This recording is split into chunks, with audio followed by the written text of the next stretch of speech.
Hi friends, मैं आकांक्षा GK with आकांक्षा में आपका स्वागत करती हूँ। फ्रेंड्स, आज हम ट्रांसलेशन करने वाले हैं। ट्रांसलेशन की मैं ये क्लास इसलिए लेके आई हूँ क्योंकि बहुत सारे लोग ऐसे हैं जो मुख्य परीक्षा दे रहे हैं, लेकिन वो उनका जो माध्यम है वो हिंदी है, तो जिससे उनको ट्रांसलेशन में बहुत प्रॉब्लम आता है और वो लोग मुझे मैसेज करके बोलते हैं। तो इसलिए मैं ये वीडियो लेके आई हूँ। तो अब हम एक वीक में एक जो अपना वीडियो है वो इसी पे रखा करेंगे। और ये जो अनुवाद वाले जो टॉपिक हैं वो आपको मेरे हिंदी वाले जो पेड ग्रुप है उसमें आपको मिल जाएंगे। अगर आप हिंदी का नोट्स लेना चाहते हैं तो 200 रुपये इसकी सॉफ्ट कॉपी का प्राइस है और 450 रुपये इसकी हार्ड कॉपी का प्राइस है, तो आप ले सकते हैं।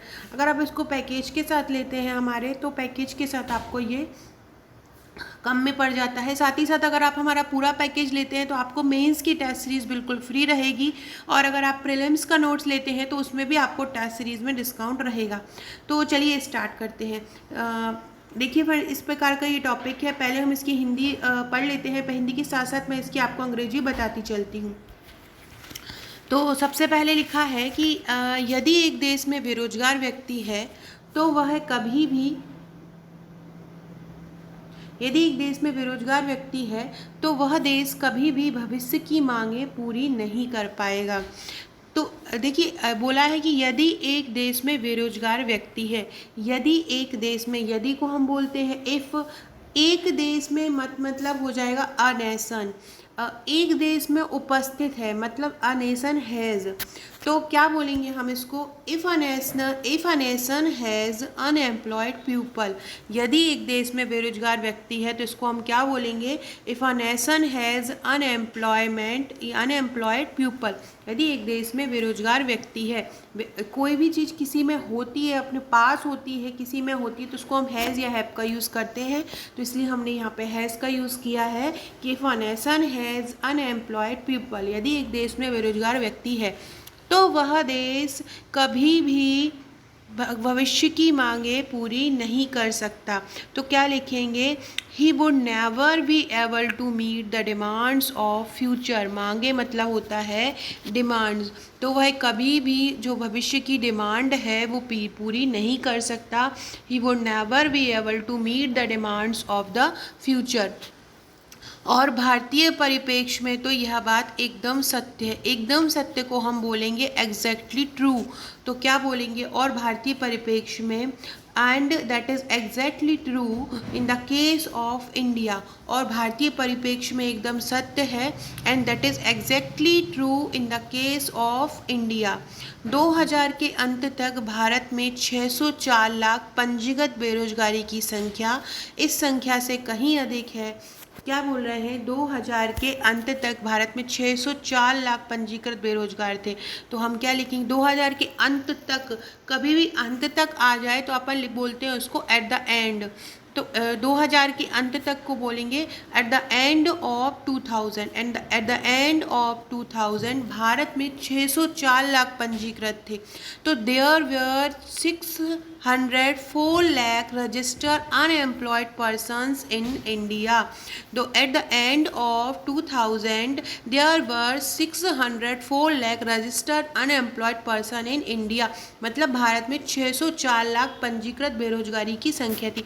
कभी भी नंबर्स लिखते हैं और सब्जेक्ट नहीं दिया होता है तो देयर का यूज़ लगाते हैं, यूज़ करते हैं, और ये पास्ट की बात चल रही है इसलिए हम वाज और वर का यूज़ करते हैं। इस संख्या से कहीं अधिक है। इस संख्या, यहाँ पे संख्या को हम फिगर का यूज़ बोलेंगे। This figure of unemployed in much higher is the as the above said figure. यह जो फिगर जो दिया गया है ये बहुत ज़्यादा है।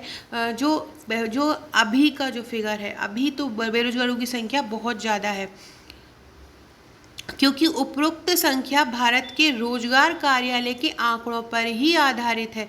ये जो फिगर है, this figure of unemployment in much higher as the above said figure refers only to refers मतलब होता है बताते हैं, statics of unemployment exchanges of India. मतलब ये केवल रोजगार कार्यालय के आंकड़ों पर ही आधारित है।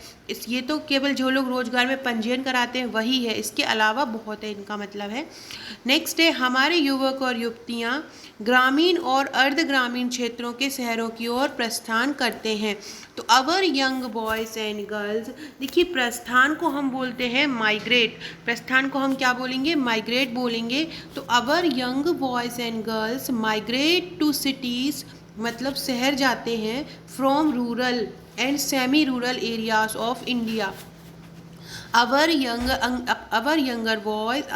boys and girls migrate मतलब प्रस्थान करते हैं टू सिटीज़, जिसकी तरफ हम जाते हैं उसके साथ हम टू लगाते हैं, जिसको छोड़कर जाते हैं उसके साथ हम फ्रॉम लगाते हैं।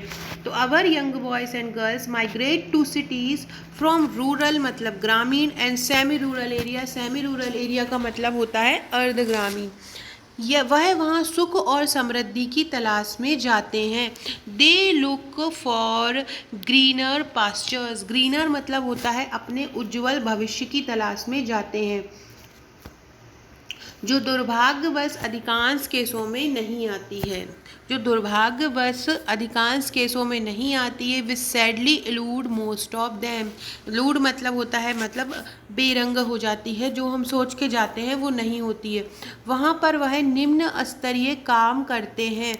They end up employers, they end up doing menial jobs, menial मतलब होता है निम्न स्तरीय। तो they end up doing menial jobs and ultimately walk out their employers, वहाँ पर वह निम्न स्तरीय जॉब करते हैं और अपनी नौकरियों को छोड़ देते हैं। And they left their job, अंत में वे सड़कों पर आवारागर्दी करते हैं, अंत में वे क्या करते हैं। So they take to roads and move about and perplexed state, perplexed मतलब होता है सड़कों पर जाते हैं और उलझनों, परप्लेक्स मतलब होता है उलझनों से घिरे रहते हैं, तो मतलब ऐसी स्थिति हो जाती है उनकी कि वो उलझनों से घिरे होते हैं। Without knowing what lies ahead, उन्हें यह नहीं मालूम होता कि भविष्य उनको क्या देगा, उनको यह नहीं मालूम होता कि भविष्य उनको क्या देगा। उनकी यह खिन्नता नशीले पदार्थों पर झगड़ों कुसंगति के रूप में प्रकट होती है। तो हमने क्या लिखा कि उनको नहीं पता होता है कि वह अब क्या होने वाला है उनका। The frustration of the youth is manifested in terms of addiction to drug, यही जो उनका प्रॉब्लम है, जो उनको निराशा है, यही उनको क्या करती है, यही उनको ड्रग्स लेने पर मजबूर करती है, एडिकेट्स करती है नशीले पदार्थों के सेवन पर, और झगड़ों और कुसंगति के रूप में ये प्रकट होती है। तो ये क्या बोलेंगे हम, tantrums eight home and movement in bad company, ये घर जो होते हैं बैड कंपनी के संपर्क में आ जाते हैं, अंधकार में इनको चले जाते हैं और यहाँ से उनको निकल पाना उनके लिए संभव नहीं होता। यहाँ लड़के और लड़कियाँ क्या होते हैं, अंधकार की गहराई में गिर जाते हैं। तो हम क्या लिखेंगे कि कुछ लड़के लड़कियों की बात कर रहे हैं, तो हम लिखेंगे such boys and girls falls in abyss and coming out of it's not possible for them, कुछ लड़के या लड़कियाँ अंधकार में गिर जाते हैं और उधर से निकल पाना संभव नहीं होता है, तो हम क्या बोलेंगे, out of its not possible for them, उनके लिए संभव नहीं होता। परिवार तो इस वजह से दुख उठाता ही है। द फैमिली सफ़र्स, सफ़र्स का मतलब होता है गुजरना, किसी चीज़ से गुजरना, तो परिवार तो the family suffers and so do to society and the nation, और समाज व राष्ट्र की भी इससे तुलनीय हानि होती है। तो इस प्रकार से फ्रेंड हमने ये अनुवाद किया, वही इसका इंग्लिश अनुवाद है। If a nation has unemployed peoples he would never be able to meet the demands of the future, यदि एक राष्ट्र में एक बेरोजगार व्यक्ति है तो वह राष्ट्र जो है प्रगति नहीं कर सकता। That is exactly true in the case of India, यह बिल्कुल सत्य हो जाता है इंडिया की स्थिति में। At the end of 2000 there were 604 lakh registered unemployed persons in India, लगभग 2000 में 604 लाख जो थे रजिस्टर्ड बेरोजगार व्यक्ति थे, और this figure is of unemployed in much higher as the above said figure refers only to statistics of employment exchanges of India। बोल रहा है ये फिगर तो केवल वही के लिए है जो रोजगार कार्यालय में पंजीकृत है, इससे कई ज़्यादा संख्या है। Our young boys and girls migrate to city from rural and semi rural areas of India, हमारी जो यंग जनरेशन है, यंग बॉय एंड गर्ल्स है, सिटीज़ से कहाँ जाते हैं, rural and semi rural area से, मतलब ग्रामीण और अर्ध ग्रामीण क्षेत्रों से सिटी की तरफ जाते हैं। They look for greener pastures, वो वहाँ पे अपना जो है अच्छा भविष्य देखने जाते हैं। विद सैडली इलूड, जो कि वहाँ जाके धुंधला हो जाता है। मोस्ट ऑफ देम, मतलब अधिकतर केसेस में। They end up doing menial job, वो अंत में कोई छोटी मोटी जॉब करते हैं। एंड अल्टीमेटली वॉकआउट मतलब और अंत में छोड़ देते हैं। They are employees, so they take up to roads, और रोडों पे आ जाते हैं। मूव, और वहाँ पे आवारागर्दी करते हैं। अबाउट इन परप्लेक्स स्टेट मतलब होता है कि तनाव में चले जाते हैं, उलझनों में चले जाते हैं। Without knowing what lies ahead, ये बिना जाने कि उनके साथ आगे क्या होने वाला है। The frustration of the youth is manifested in the terms of medication to drug, ये जो फ्रस्ट्रेशन है यूथ का, ये उनको ड्रग की आदि बनाता है। टेंट्रम मतलब तनाव बताता है। At home and movement in van company, और वो क्या करते हैं, दूसरी जो गंदी कंपनियां उनके साथ चले जाते हैं, मतलब लोग हैं गुंडागर्दी में चले जाते हैं, अच्छे लोगों के साथ नहीं रह पाते। Such boys and girls fall in the abyss and coming out of it not, पर कुछ लड़के और लड़कियां अंधकार में चले जाते हैं और वहाँ से निकल पाना बहुत मुश्किल होता है। To the family suffer and so to the society and the nation, इससे परिवार तो दुखी होता ही है, साथ में समाज और राष्ट्र की भी बहुत हानि होती है। सो फ्रेंड्स, ये था हमारा आज का अनुवाद। ऐसे ही अनुवादों के लिए हमारे चैनल को सब्सक्राइब जरूर कीजिएगा, ताकि आपको ऐसे ही अनुवाद मिलते रहें। साथ ही मेंस की क्लासेस, मुख्य परीक्षा की क्लासेस, प्रीलिम्स की क्लासेस, ये भी आप हमारे चैनल पे ज्वाइन कर सकते हैं। इसके साथ फ्रेंड्स, ये मेरा पूरा पैकेज है। ये प्रीलिम्स का नोट्स, बीएससी मेंस का नोट्स, सॉफ्ट कॉपी है, हार्ड कॉपी है। 10-100 में आपको mains test, solve paper plus test mains सब मिलेगा। और सॉफ्ट कॉपी भी आपको मेंस के टेस्ट की, सॉल्व पेपर और टेस्ट मेंस ये सब फ्री मिलेगा। इसके बाद pre notes 4000 plus courier charge रहेगा। अगर आप मेंस प्री सॉल्व और टेस्ट सब लेना चाहते हैं तो उसका चार्ज जो रहेगा 13,500 रहेगा। ये पेमेंट नंबर है, आप यहाँ पे मुझे फ़ोन पे या गूगल पे करके लिख सकते हैं। ये मुख्य परीक्षा टेस्ट सीरीज है, हिस्ट्री का बनाई हूँ। बीच बीच में इसमें आपको दूसरे सब्जेक्ट का टेस्ट भी लिया जाएगा, जिसका शेड्यूल जल्दी ही दिया जाएगा।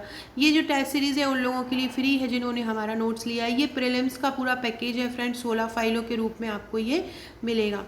और ये इस प्रकार से आपको मेंस के नोट्स मिलेंगे जो दिखाई दे रहे हैं। सो फ्रेंड्स, वीडियो अच्छा लगा हो तो लाइक शेयर जरूर कीजिएगा। डिस्क्रिप्शन में आपको लिंक मिल जाएगा, जहाँ से आप मेरे व्हाट्सअप और टेलीग्राम ग्रुप से जुड़ सकते हैं। Okay friends, thank you.